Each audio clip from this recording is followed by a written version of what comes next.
तुम्ही पाहत आहात MCN न्यूज मराठी।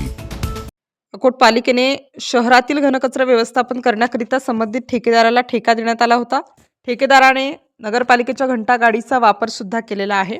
या गाड्यांचा वापर करीत असताना गाड्यांमध्ये दुरुस्तीचे काम आल्यास ते काम संबंधित कंत्राटदारालाच करावे लागेल असे कंत्राटामध्ये नमूद आहे.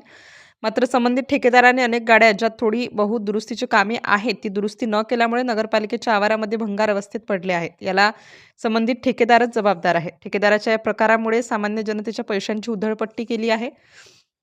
भंगार अवस्थेत असलेल्या घंटा गाड्यांची दुरुस्ती करून त्या कामात आणाव्यात, अन्यथा संबंधित ठेकेदाराचा कंत्राट रद्द करून त्यांच्यावर कायदेशीर कार्यवाही करावी. 22 जानेवारी 2026च्या आत कुठलीही कार्यवाही न झाल्यास सम्राट युवा शक्ती संघटनेच्या वतीने 26 जानेवारी 2026 रोजी प्रजासत्ताक दिनी आंदोलन करण्याचा इशारा अकोट नगरपालिकेचे मुख्याधिकारी यांना 19 जानेवारी रोजी निवेदन देण्यात आले. याप्रसंगी सम्राट युवा शक्ती संघटनेचे पदाधिकारी मोठ्या संख्येने उपस्थित होते.